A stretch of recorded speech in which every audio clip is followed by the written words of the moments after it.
Okay, sweet. Mike, thanks for doing this. Can you give just brief intro on yourself and then why you wanted to talk about calves and the specific paper?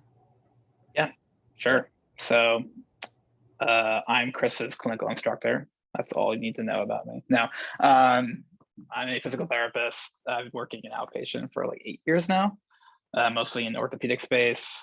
If you know me, you might know me just from being involved with some of my colleagues who are more famous to me. Zach Gabor, Steph Allen, I work with at Boston PT and Wellness. They run Level Up. I've helped them with that. And then I'm part of the pain and rehab division of Barbell Medicine, where I do some content on podcasts and articles and also do like online consults and programming. So that's just a little tidbit about me. This is Chris's last week as a student, so I get to decide if he's gonna move on to his next clinical without failing. And then, yeah, I picked calves because why not? I'm obsessed with calves. But in all seriousness, I mean, I would say most of my interest is actually more in the Achilles tendinopathy area, but there are people that are smarter than me that can talk about tendinopathy. I felt like calf strains were interesting because there's just not a lot in the literature about calf strains, and they definitely happen, and they'll definitely show up in your clinic if you work long enough. So I just thought it'd be an interesting topic to dive into, and I listened to a recent podcast where they had these authors on and interviewed them, and it just sounded interesting. And there's some things I didn't realize were true about calf strains.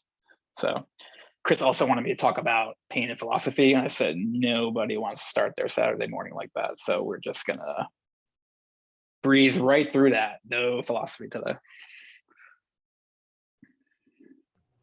Perfect. Cool. Sweet. I think you should be able to share your screen.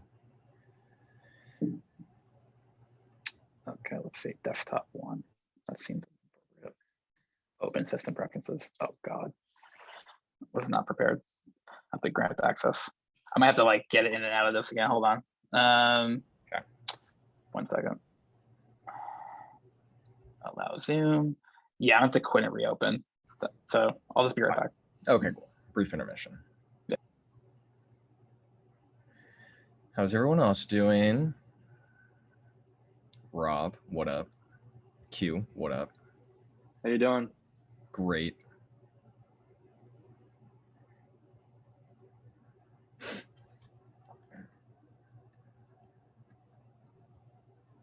Chris, so what are the chances that you don't pass? I'd say like 90%. Yeah, okay. Yeah, high. The model's pretty tough on you, huh? Real tough. He cracks the whip. All right, that was quick. All right, so let's do this. All right, awesome. Everyone can hear me? I'm good, Chris. Cool. Yeah, I just want to start with a quick slideshow on like why the hell are we talking about calf strains? So let's just minimize that. Great. Okay. So lower quarter of the lower quarter is a joke from my previous student. But yeah, so today we're talking about calf muscle strains. So let's see. Yeah. So if you do, and this is like not a rigorous like systematic review and search, so don't think this is me doing like a legit literature review, but just for fun, if you try to look up pretty much anything on calf strains versus other strains, you're just going to get a lack of findings on kind of like any database you use, especially compared to more of the popular strains like hamstring, quadricep, adductor. So just as a like fun example, PubMed gives you about 16 results on like calf strain, like the words next to each other, as opposed to 247 on hamstring, and BGSM pretty similar. So there really just isn't a lot out there, and it's interesting because for any activity that involves running, is just a very dominant muscle structure that gets used. So there is actually a good amount of research on the like structure and function of the calf complex, and we're just talking about like the soleus and the gastroc. It's pretty much anytime you're running between like a slow and medium speed, and the literature usually crunches this in like meters per second. And this is going to be like what you would imagine as like recreational running, or some of like the slower running between sprints during field sports. That's just predominantly a soleus and gastroc activity that it just contributes most of the forces to the like vertical and horizontal displacement of your body. And there's actually an interesting study that came out in 2019 that looked at some of the like kind of healthy function of runners' calf function. And they compared, and this is like a different population, but they compared runners with Achilles tendinopathy and runners without Achilles tendinopathy. And they found that healthy runners were able to pretty much produce up to 2 times body weight peak force through their ankle plantar flexors on one leg. So if you were to, just do some easy math, that would be 4 times body weight if you were doing like a double leg calf raise, which equates to an intramuscular force of 6 to 8 times body weight. So there's a lot of capacity in this structure, and even outside of athletics, there's been some research suggests that plantar flexor strength has a significant role in like older adult function, community dwelling activities such as walking, and when you compare it to other variables like lower extremity lean mass or leg extension strength and power, that it kind of predicted more of a role in walking capacity and speed. And there's other studies that look at fall risk reduction and so on and so forth. And just not that we want to use common sense all the time, but it kind of makes sense just given that it's usually the point of contact with the floor in producing any kind of force, whether it's like in a sagittal plane, but even in other planes of movement. So essentially, you just get a lot of engine out of the calves. So like any muscle, especially any muscle that gets used that much with a variety of activities, there's going to be some risk of injury. The authors of the study that we're going to discuss today had a previous study in 2017 or 2019, no, 2017. It's a systematic review that looked at risk factors for calf muscle strain injuries. And essentially they were just like, there's really a lack of research out there and a high risk of bias. So they were hesitant to make any strong claims about what were the most significant risk factors, but what they came up with, which isn't too surprising, is that a previous muscle calf strain is predictive of future calf strains, as well as increasing age. And that's pretty much all they could kind of claim from that. So from what I understand and listening to the podcast with these authors is that Brady Green is completing his PhD dissertation on calf muscle strain injuries. And so I think this is what kind of kicked off their look into just finding more information, because there's just not a lot out there. So we'll be discussing this article today. Now, just as an aside, and it's pretty obvious from the title, a lot of this is going to revolve around Australian football players and like elite Australian football players, but it's a sport that I think can have a lot of relevance to like other activities, because there's just a variety of like sprinting and running and jumping and all that. So while calf strains are pretty common across all sports, I think they have some evidence in the previous paper where they talk about triathletes, tennis players, dancers, soccer players, that there's commonality across all those similar activities. So this is going to open it up from here and get out of the boring structure of a lecture, because no one wants that. Great, cool. So I figured I'd just open it up to the floor and just kind of see what people kind of found interesting about the review.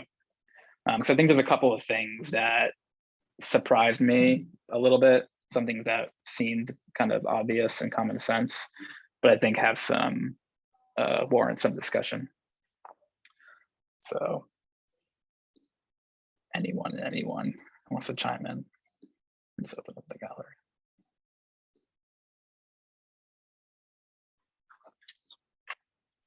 Cool. I'll go first.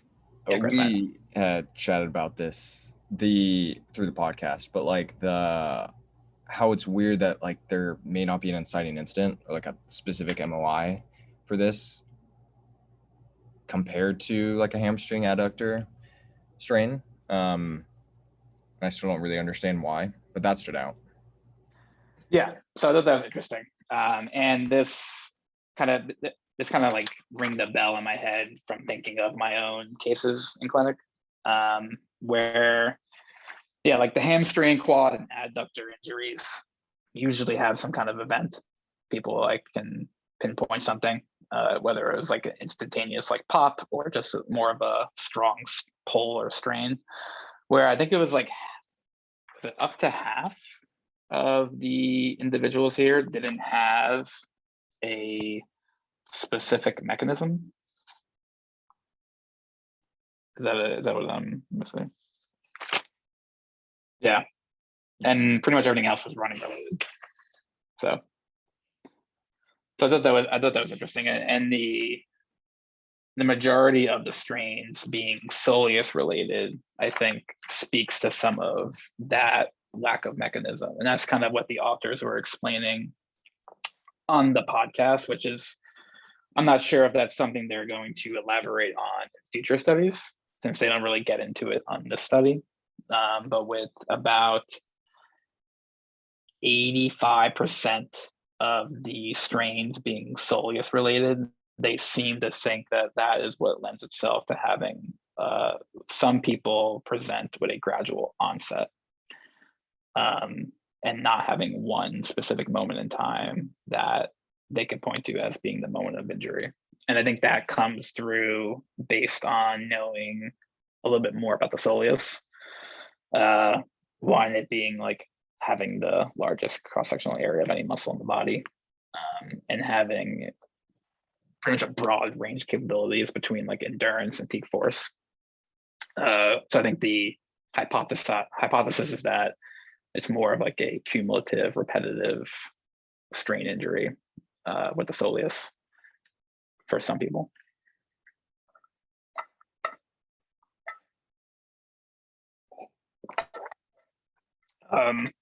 Cool. So that was definitely a major finding. What else did people think about any takeaways that seem to kind of stand out to them?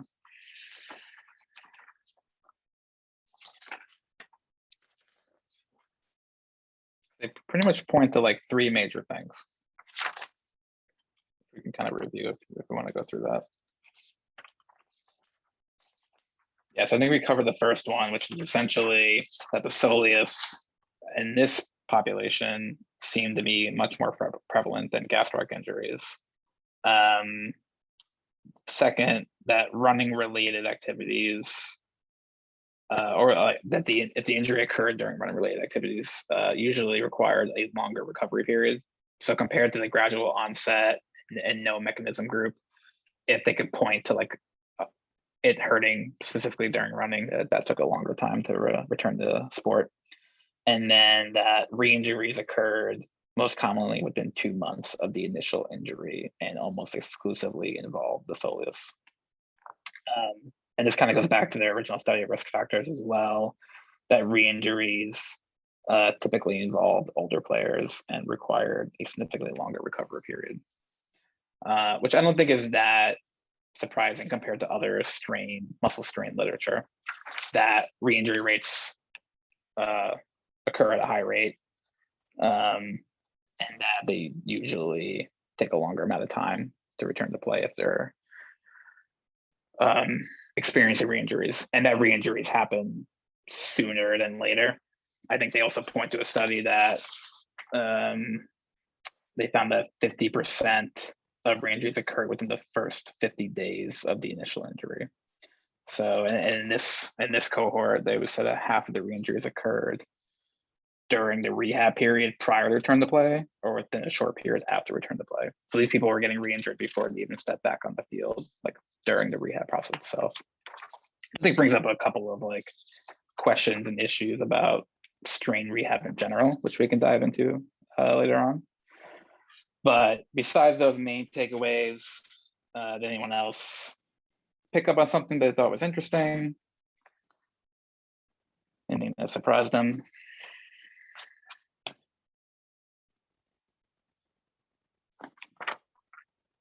Peter. I Thanks for would joining us, Peter. contribute, but I have not read the article in truth, so I'm here just to listen. Oh, okay. Thank you. Well, thank you for joining us.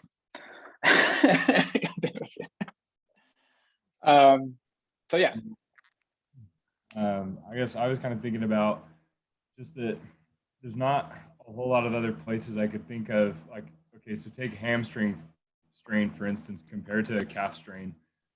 Like the soleus and Achilles share the same kind of central tendon, so it's like it almost makes sense that you could strain something and then continue to play on it for a little while, because there's so much like synergy in that muscle group to the same tendon that, like, I don't know, I've had a couple of calf strains when playing sports, and usually it kind of like bothers for a second, but you can usually kind of work through it, and then it's it's that after the game, after things kind of settle down, and then later, you're getting back on the bus or back in the car or whatever, and it's like, oh gosh, that does not feel good. So like that part kind of made sense. But then I started going down this rabbit hole of like, okay, so then what? If soleus is this predominantly injured muscle, how do you train the soleus more so than a gastroc? So I went down this rabbit hole of looking into research about like knee bent versus knee straight, different calf protocols, and honestly, there wasn't that much. The protocols that existed were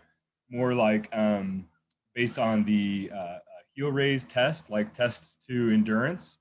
And they just concluded that, yeah, it seems like people fatigue about the same when the knee's bent versus when the knee's straight. And then they jumped to the conclusion that, so I guess bending the knee versus keeping it straight doesn't matter for training, even though the EMG stuff was showing that the soleus was engaged more with the knee bent. So that's a little bit of a separate topic, but maybe if we have time at the end, could we circle back around to maybe some of your thoughts on how to potentially reduce the risk for this, if it is something that is prevalent, and how you would go about training that and digging into some of these rehab return to sport protocols, because obviously it's happening prior to stepping on the field, which kind of makes sense. That's when you're probably pushing the envelope a little bit, but there's probably some training stuff that either is, underdosed, underloaded, or just not being done altogether. So it'd be great to cover some of that. No, yeah, I would agree. And there's a whole rabbit hole with the knee bend. And there's like entire Twitter arguments about how much knee bend, if at all, do you need. And I do have some opinions about that. And I think for muscular strains, we have more leeway on how much specificity we need on the knee bend. But no, I do want to spend a good amount of time on that exercise prescription part, whether we're thinking injury risk reduction or we're thinking, post-injury return to play. Because I think there's probably some really low-hanging fruit that we're missing. And the authors get into that a little bit with the podcast as well. That's a good point. We can get into it now if you want. Because let's see. Let me just pull this up. I gotta show my meme. That's pretty much the only reason I made the entire PowerPoint anyway. Let's see. Okay, it's back. All right, so yeah, so to Q's point,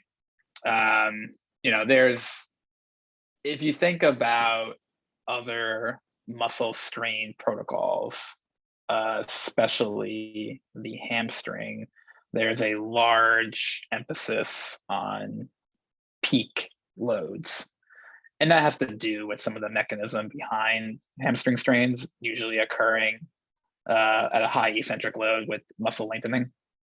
Hard to know exactly if that is going to be the case with calves, because it seems like it could be either way. That, you know, if there's going to be a high acceleration muscle strain, it's probably more likely to be gastroc related. I just don't know if we can say that for sure, but the biarticular muscle probably has a higher chance of that. If it's more soleus related, they may not have that high acceleration mechanism, but either way, knowing from what both muscles can do from a capacity standpoint, peak forces are going to be really high. So, you know, I think if the end all be all is that we're just going off of kind of like MMT calf strength, that might predict pain-free walking, but I don't know if we're going to get much beyond that from an athletic standpoint. So, you know, how do we get from having someone being able to bust out 20 to 25 calf raises to being able to do something like this? God, I hate whoops so much.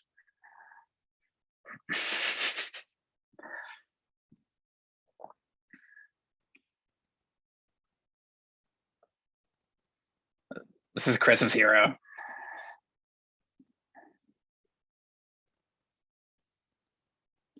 Okay, not that's a cool exercise too, but it's not needed for the calves.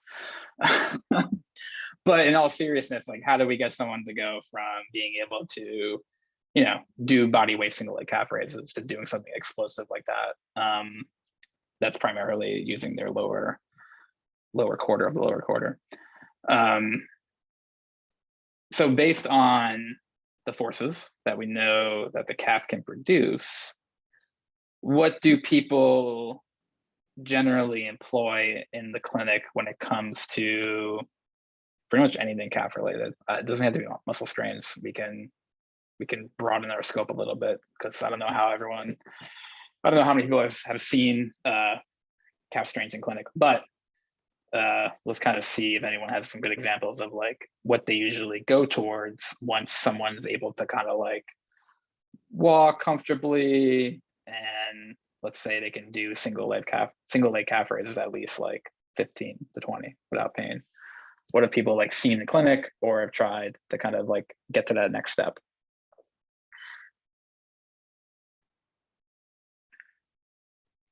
Oh yeah, go for it, Q. Let me hear what you got.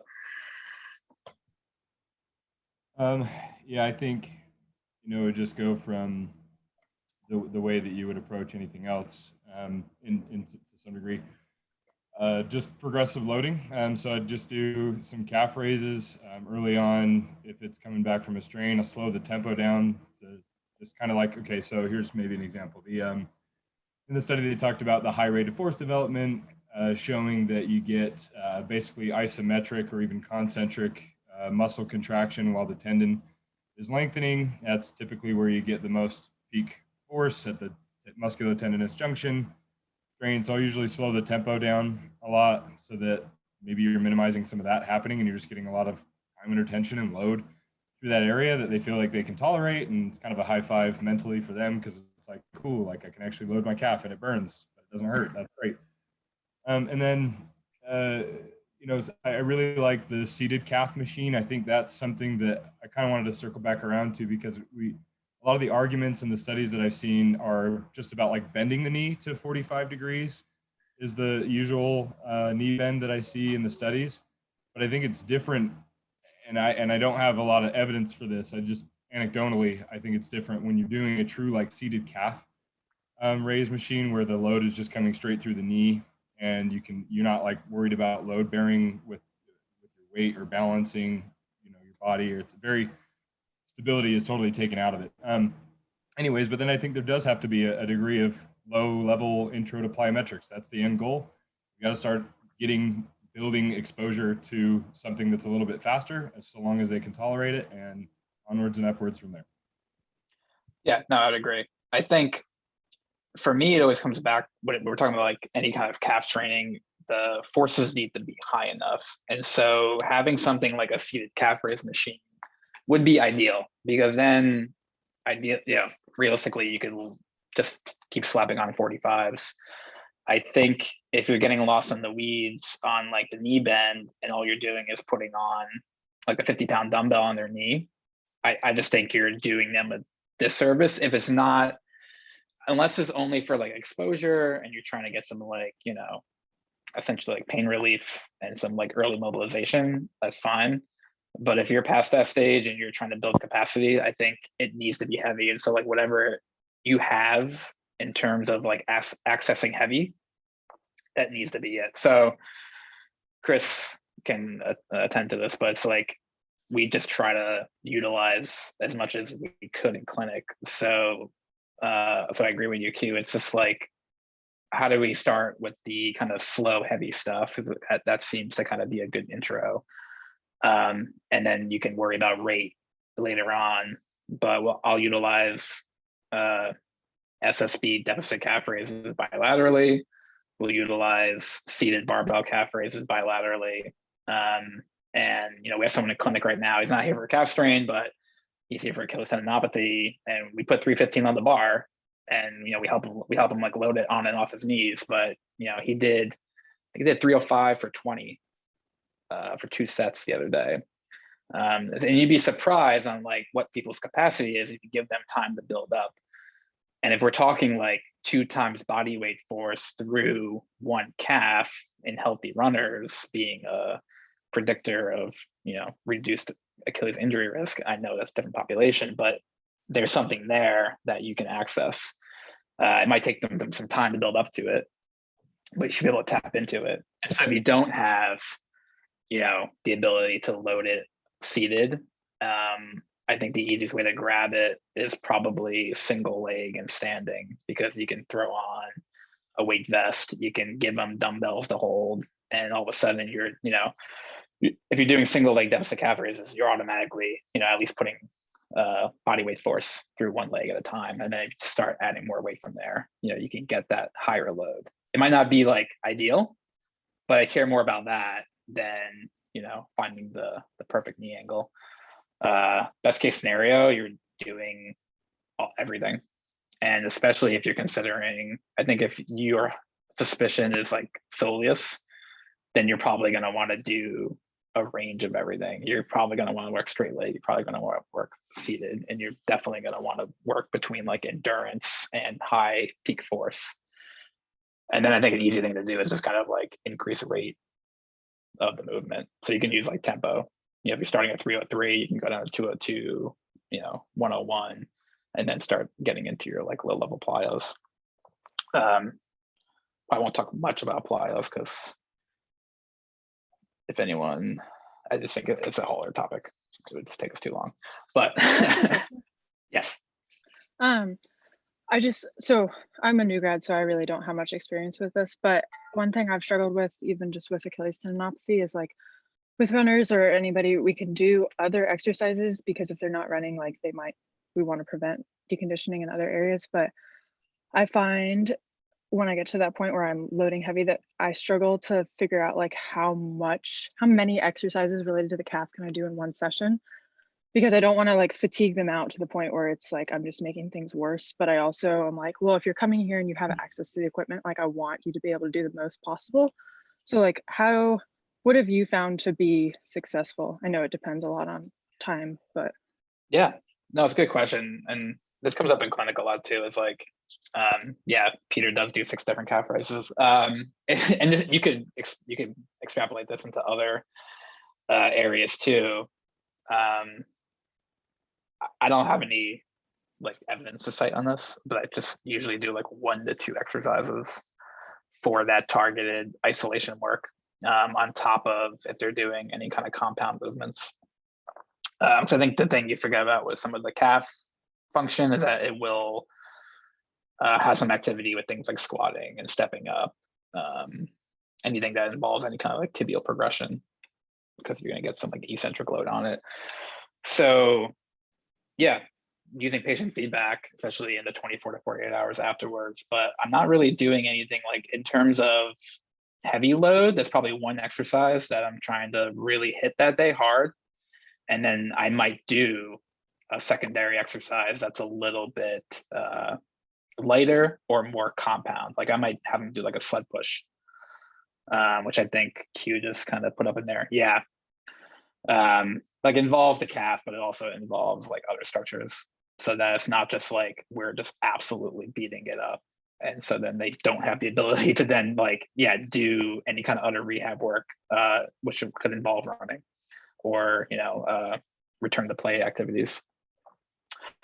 And I have, let me see, because I have some case studies. Let me just pull up really quick. This might answer your question better. I was looking back on some of my older patient cases, and I had someone for, and I believe it was a gastroc strain. It was diagnosed as a gastroc strain just by the ortho, but not, they didn't have any imaging. I agreed with it mostly because of the location. Like he pointed to like a gastroc head. I'm pretty sure it was the medial head, and he had, you know, significant bruising in that area. And afterwards, as we kind of kept pushing on, I could see there was like just like a change in like muscle structure on that side. It just seemed to be like different on that gastroc head, despite his high level of function. But just as a quick snapshot, this is about 2 years ago. So there's some things I might do different, but not a ton, because of what I understood as it being mostly a gastroc injury. I was like really only cared about straight leg and high rate of force development because he did it on a sprinting mechanism. But he didn't care about softball. He was a runner. So he was like it's like a trail runner essentially, kind of medium to long distance. And so from what I remember, he had like a relay marathon he was getting back to, and we were able to like sneak that in. But it took a long approach to it. And I think what's interesting about some of the literature is how it shows that like a lot of re-injuries occur, you know, in that first like 2 months post-injury. And I think us being optimistic sometimes can get us into trouble and trying to like push people back too soon and not giving them literally like the time, because you have to put in the work, obviously. But you know, from what we know from like basic physiology, some muscle strains may take, you know, like a 12 to 16 week kind of time frame to really heal, as we're kind of pushing the capacity end of the spectrum. So you can see like pretty quickly out, like 2 months out, he's already, and he was a big guy. He was like 6'6", weight wise, I don't know, maybe like 240. Just a big dude, but he was able to kind of work up pretty quickly to some heavier work on the calf. And we started doing some low level plyos also, about like not that far out, as he was kind of ramping up the running and walking intervals. You know, I think to this day, at least in the clinic for a patient, he has the highest calf raise. So he did like 290, I think, for sets of like 8, you know, as he was like finishing up. We had a big emphasis on like the plyometrics at that point. He was getting back to running. But as like a quick snapshot, you know, all of these are 1 day kind of snapshots. So as you can see, it's really just like one exercise that's really heavy. And then there's some more like accessory work going on, and without ignoring some of the compound movements, like simple things like squats and deadlifts. So hope that answers your question there. Awesome. But yeah, there's a lot of different ways to go about it. And there's even ways you can think about periodizing things if you wanted to have like a day that was more, you know, Chris and I have a joke that I have like an A day, B day split for my calves. So I do like a heavy straight leg day, a heavy seated day, and I guess I have a C day too. I have like a single leg day, with different rep ranges. So I think, you know, covering the spectrum of like low rep to high rep is maybe some of the uniqueness of the calf versus like a hamstring strain, where maybe you care more about like peak force and high eccentric loading, because the hamstrings don't really fatigue with low steady state work, whereas the calves might. They might get fatigued with low steady state work, and they might get challenged really aggressively with high acceleration moments. I like where you're going with a lot of this. It plays really well into a lot of my biases, but something I saw fairly recently, and I guess just assuming a tendon is a tendon and the muscle is a muscle, but there was a recent review done on the Physio Network about I think it was patellar tendinopathy, and they were comparing I think it was 70 or 80% of 1RM loads versus like 30%. Maybe you've read this already, but like as long as they equated for the total volume and the time under tension, it seemed like both groups tended to do about the same. And then like the takeaway from the whole deal was just kind of like meet people where they're at and take into consideration all the other contextual stuff and what they mostly enjoy. And I think that question, or it helped me to kind of look back and review some of my own biases, because I think I'm way more on the side with you that, like, especially for an Achilles tendon, like the loads have to be very high because that's what they're going to experience. But then you were talking about how, if you don't have a seated calf machine, that you can't maybe get those loads, or you don't have two people to unload and load the bar on like a fake seated calf thing. I've done that before. Yeah. It's a nightmare to set up. It takes it forever, and it takes all these people to like get it going. It's just, anyways, a lot of barriers there, and then they can't do it on their own anyways. Yeah. But could you speak maybe to, I don't know, doing just some lower level stuff as long as the volume is great enough? I mean, it sounds like your periodization or your kind of 8A, B-Day is sort of plays into that idea. Do you want to maybe speak to that? Yeah, it's almost like I paid you to like set up my next case study. So that's a good point, because not everyone's gonna like want to do that stuff, and not everyone that fits into like their, they're just who they are. So I had a patient, let's go, and maybe this will just answer some of that questions that you had. The other case study. Okay, so let's see, pull this up. So this was more recent. This was a woman that essentially became more sedentary, just some time off of doing, I think she was mostly like a tango dancer and wore heels doing tango dancing and loved tango dance. But COVID interrupted her ability to do that. So I think she was a sedentary for a long time. She was like, you know what, I'm just gonna start running. Not really like a runner per identity, but just kind of wanted to start doing something. And I think a couple months into it, she had like the classic, what I understand as like a soleus strain story, where she just started to feel sore, took some time off, try to get back into it, and like one treadmill session just like essentially ramped up a lot. The weird part was that like she just felt really uncomfortable, so she stopped, and then it was more so like she stepped off, reached down to grab her jacket, and felt a strong pull in her calf. So the doctor diagnosed her with a gastroc strain. I don't think I agree with it. Just it was more like mid distal calf area, and yeah, it just kind of like lined up as like what I thought was like more of a soleus strain.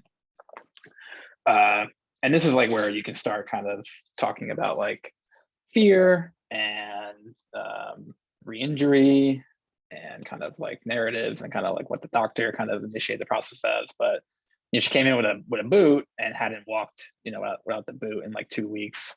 And so like early on, it was just like getting her out of the boot because she was just like afraid of doing literally any step.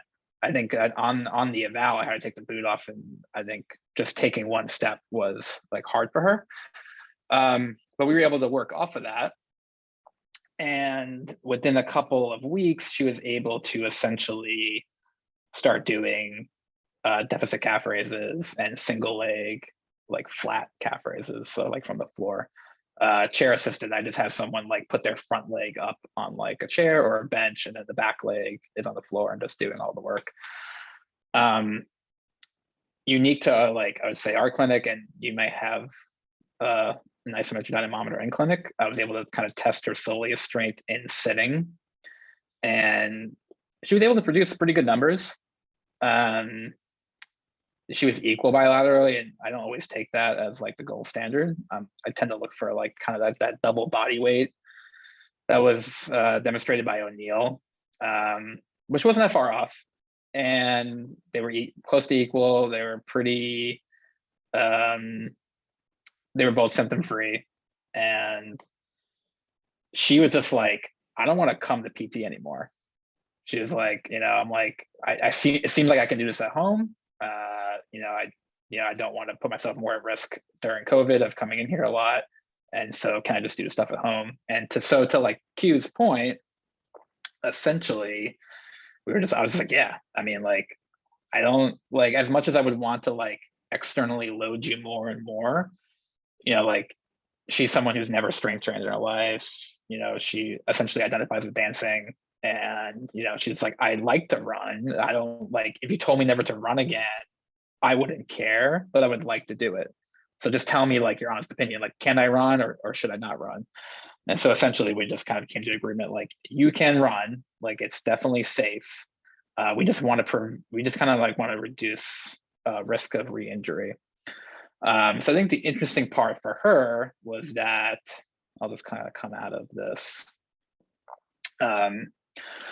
was she was actually able to work back up to pretty frequent, like what she kind of thought of as like higher volume running. So she was able to do like at least like 20, 30 minutes, like 4 times a week. And that side never kind of got re-aggravated. And we just mostly worked on single leg calf raises off of a step at home with minor external load, and then a lot of pogo hopping. So that worked for her. Interesting part though is that I think she started to stop doing that stuff, kept up with the running, and then ended up emailing me a couple months later with the other side starting to like act up in a similar way.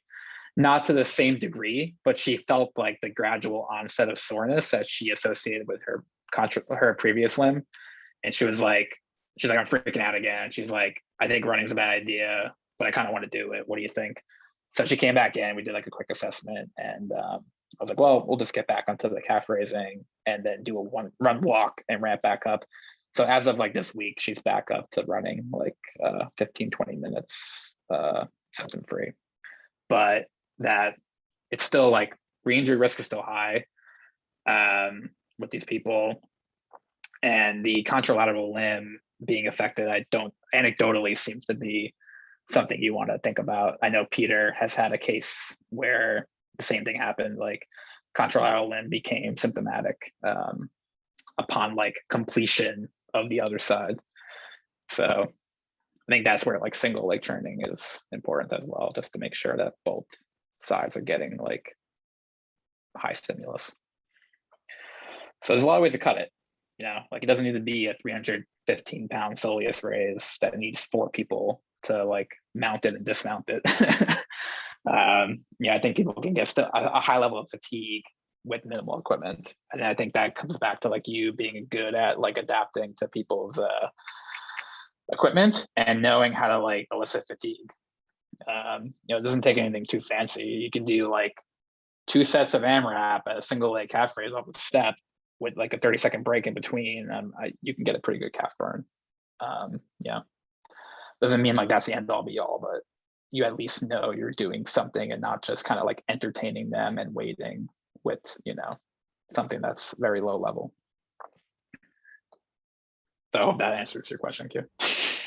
Have you messed around with like at the house from just a like maximal intensity standpoint, like them holding on to like either like the surface of like their countertop or something, or like underneath to where they're like in a like mid calf raise position and it's just like a maximal like isometric, or they're not moving, but it's like the intensity is as high as possible?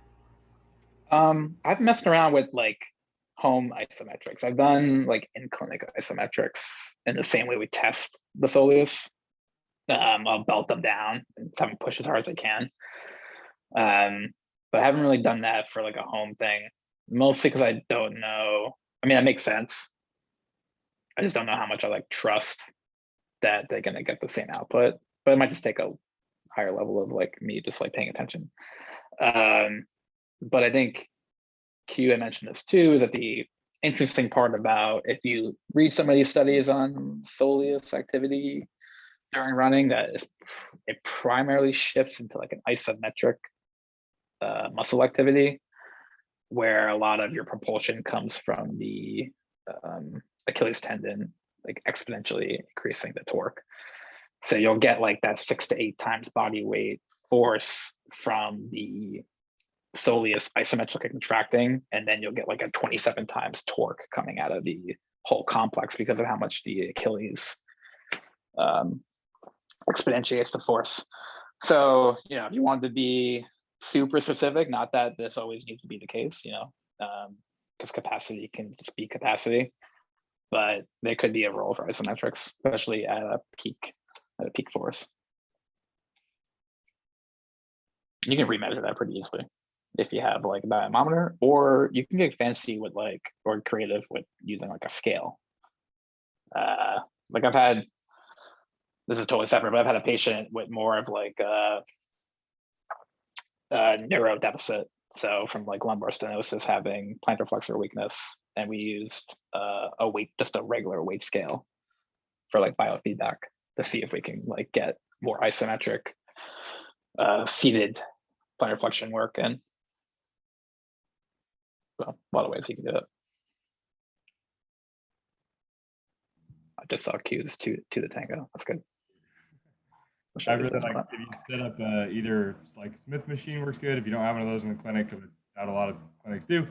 You just set the pins high enough on a rack, and you just slide the bar under the pins. You can do that in seated, where they just kind of like put an RX pad or like a little yoga mat pad under their under the bar and on top of their knees, and then kind of slide under on like a slant board or like a plate, and just push up into the pins. Or you can do it in standing too. They just stand on the plate and like either low bar it or high bar it, and just get under the pins in the rack and push up. That works pretty good too for isometric stuff that I've used and I like. But I'm glad, Mike, I'm glad you brought up the contralateral limb thing, because they didn't look at that in this study. They measured ipsilateral, and I thought that was so interesting, because at least like just from my experience and anecdotally, it always seems like the contralateral limb becomes kind of an issue in these more like repetitive running type things. So yeah, I think that single leg training thing was really helpful. So thanks for mentioning that. Yeah, it's like one of those things that either you're going to know about it beforehand by just reading the literature, or it's going to happen to you in clinic and you'll be like, I'm not going to make that mistake again. Or, you know, who knows how much control you have over that. But with tendinopathy and muscle strains, I'm always kind of keyed in on the contralateral limb. One, just training it, and two, not being like your sole reference point. Because if they got into trouble on one side, especially for like running based stuff, you know, it's highly unlikely that it's a very like dominantly one-sided lower extremity sport. And they looked at, I think, leg dominance in here, and pretty much split down the middle. I think all injuries on the side that was injured, it was like 47% the dominant leg and 53% non-dominant leg. So there doesn't seem to be a big difference per these athletes. Yeah, it might be different for like different sports, but for recreational running, I don't think people usually think about their dominant leg. So happen on one side, definitely happen on the other side. Unless you want to get really into like track running and how there's like a turn, but different story. Other thoughts, comments, things that seem interesting in the reading of this paper, or any kind of like accessory papers?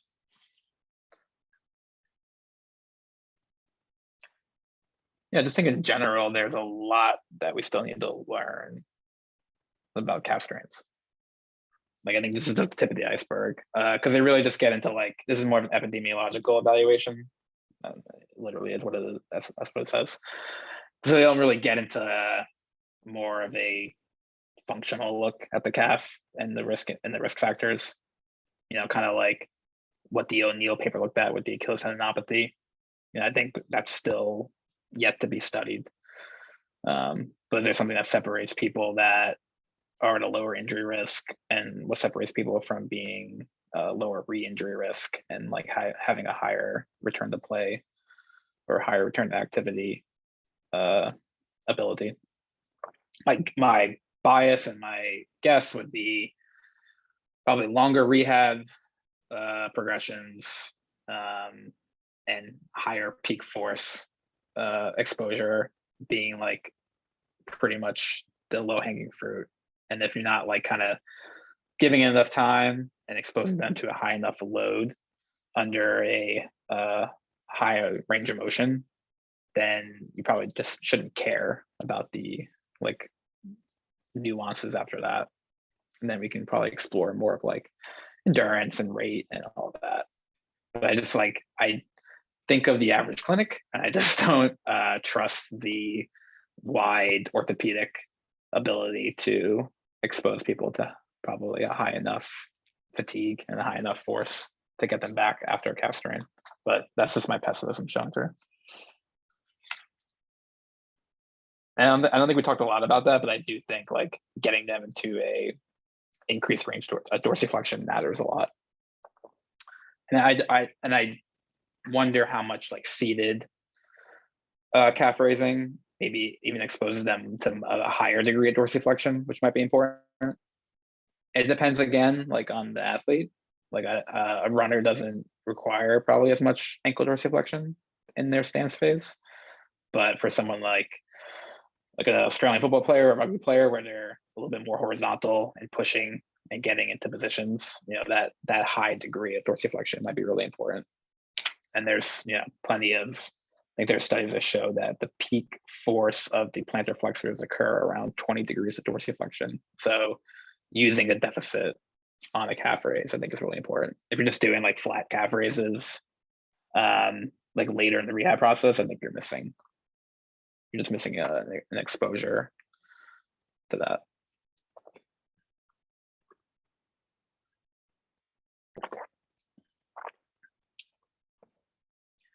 You know, I'm a big fan of the rocker shoes for running, just because I like them.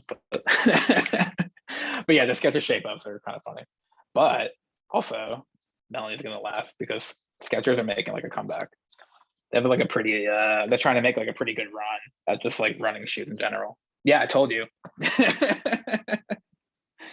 They have a carbon plate shoe now. That's that could be a whole other topic too. Like I think I was talking to Chris about this, but you know, the sounds sketchy, that's funny. The rise of the carbon plate shoes shows you how important like the ankle torque how important the ankle torque is, because essentially if they're trimming off like minutes of like marathon record times just through like a carbon plate shoe, that probably means like the propulsion out of the lower body, like out of that like snap off is really important. That should just kind of like be a pretty big marker in itself, like how important calf function is for running related activity. It's not like the carbon plating, you know, their hamstrings or their glutes. So, Next Journal Club sponsored by Skechers.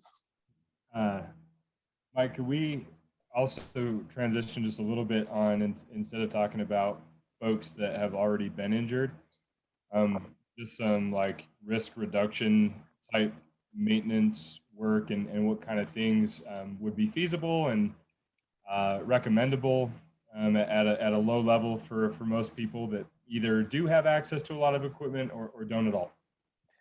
Yeah, I think you can probably lean on some of the general research by like, you know, 2 times a week of resistance training seems to be a good injury risk reducing factor. depends on what population we're talking about. We can just pick something easy, like long distance running. So we know like the implementation of resistance training at all is going to be injury risk reducing.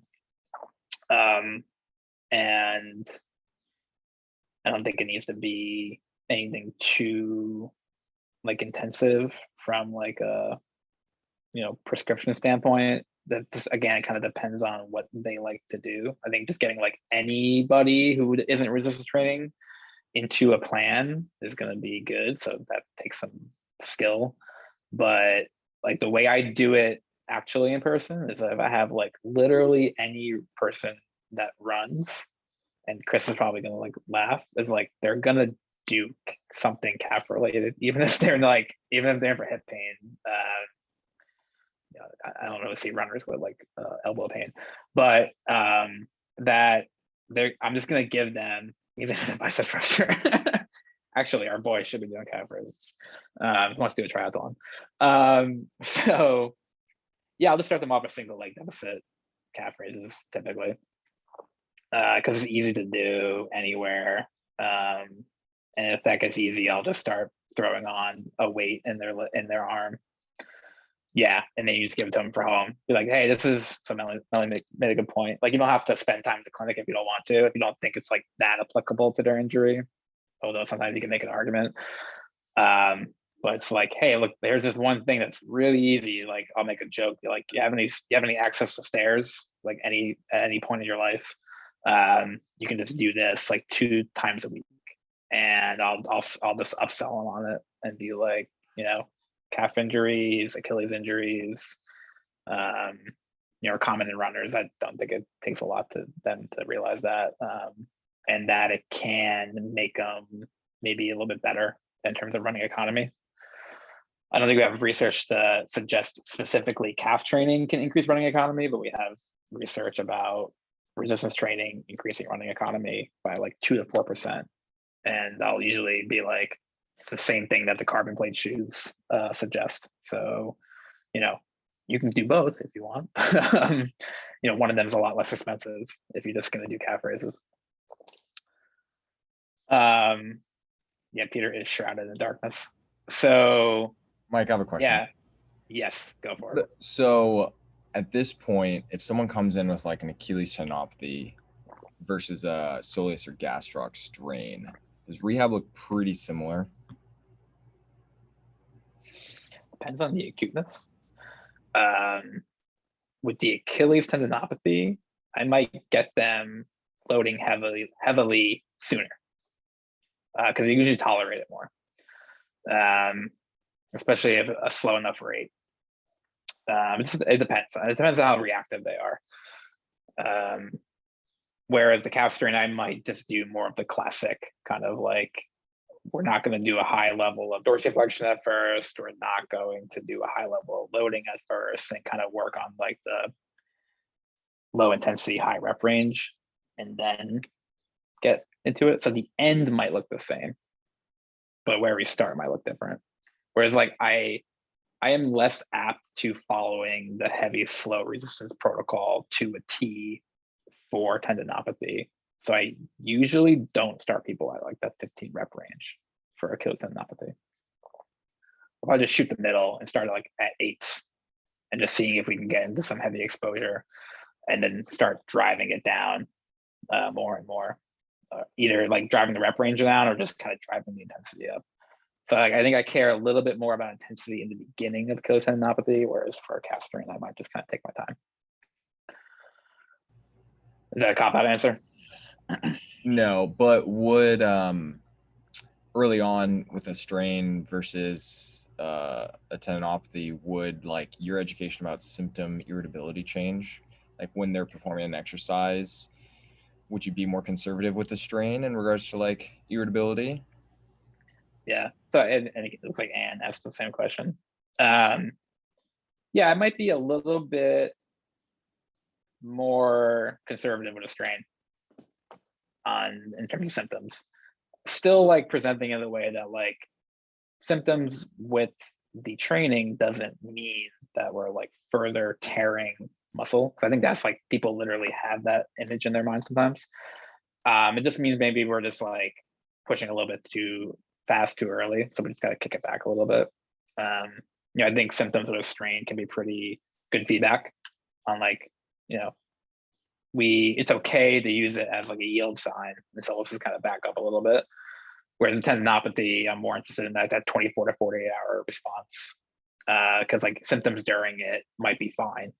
Because I've had like plenty of people like do and be like, yeah, it kind of hurt during, but like now as I'm walking around, it feels like 100% like back to zero. Like it feels fine. Whereas I think with a strain related injury, people don't tend to have like that, like rest makes it like feel 100% better. They might have like that kind of like response afterwards where like, it kind of feels a little pissed off now. So I might not be as aggressive. Yeah, I just remember that it was that hamstring paper where they compared like pain-free hamstring strain rehab compared to like, what is it, 4 out of 5 or 5 out of 10. And I was curious if like from a calf perspective, it would be the same thought process. Yeah. Remind me of the findings of that again. It was equivalent. Like I think yeah. were the same, but I think it like suggested that you can work into discomfort with a hamstring strain. Yeah. Like I definitely won't like steer clear of it. Like I won't try to undershoot it to a degree where I don't think I'm getting any kind of like capacity change because I don't want to have symptoms. I just think my bias might be a little bit backed off on it. And I guess like this also depends on kind of what the authors were talking about in the podcast was that the soleus strain might have like that cumulative effect. And so you might not want to keep pushing into it because it might just kind of keep getting worse. And I think they were talking about this mostly like on their return to running. So I think like something like a hamstring strain tends to respond to that high acceleration. So they can do a bunch of jogging and they'll feel fine, but it's like you need like exposure to sprinting. And it's kind of like an all or nothing when it kind of re-aggravates. Whereas like they were mentioning that the soleus strain might just be a cumulative effect. So if it feels sore running and it keeps building and building and building, that might be a good sign to like not continue. So I'll think about that too. If they consistently complain of like either bilateral or unilateral like calf tightness, based off that podcast, have you thought more about like potentially these kind of creeping strains, or do you think that's just like a random perceived tightness? Depends on how much of a pattern it is, I guess. If it's like a one-off, I'm usually not concerned.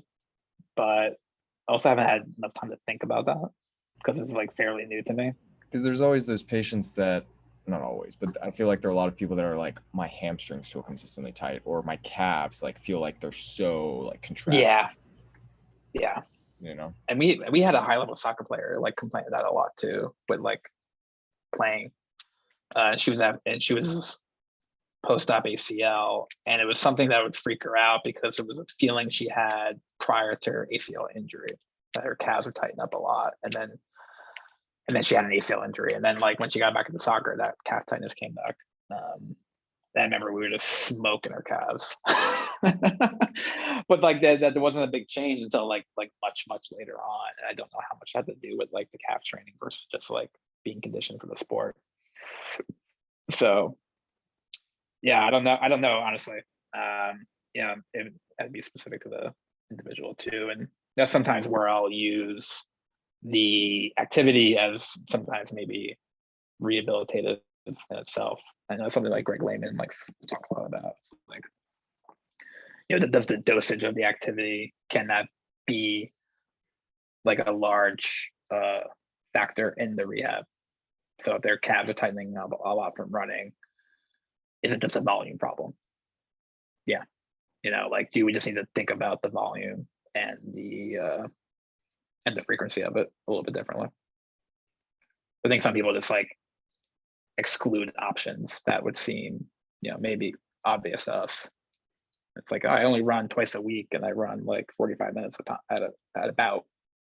And it's like, well, what if we just split it up?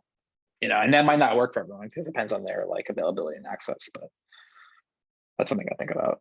It's just like giving people more options. I don't know. I'd be interested to see what comes out of this group if they're going to continue to produce more literature. I think they are, because I read another study that looked at the MRI results of the same cohort and whether or not like aponeurosis injuries change the outcomes. And I just thought it was too confusing for like a journal club discussion. But it didn't seem like there was a strong correlation to any specific thing. But that's where like knowing the actual structure is going to be important, because it seems like the soleus is unique in the way it kind of like wraps around itself and has a large aponeurosis that like is able to produce the tendon like forces that I think Quentin was talking about, where it's like the central tendon mostly comes from the soleus, from the aponeurosis, and so a lot of the force is produced through that. And if the aponeurosis is injured, like how does that change rehab? And I don't think that's something like that's on our minds a lot. I don't think it should be, maybe, but it's something that makes it unique to the soleus than versus like the hamstring. It's like a muscle is a muscle, but also they're obviously different. Dope. Anyone have any final questions? If not, we can wrap it up.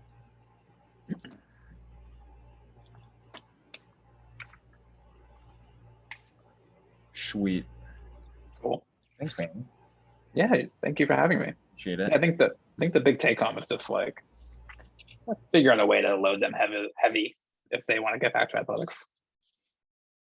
It doesn't mean you need access to like heavy weights. It could just mean like being creative for your single leg training. When in doubt. Half phrase it out. Sweet. All right. Thank you all for joining the party. Mike, I'll see you in like 10 minutes. But yeah, next week there's no journal club because I'll be driving across this country. And then after that, I have no one planned. So if anyone has any people that they want to talk, just let me know because I have no one. But thanks again, Mike. You're welcome. Should we just do the anterior tibialis? Yeah. 2 weeks? Pull split. And Yeah. Cool. All right. Okay. Bye, everybody. Bye.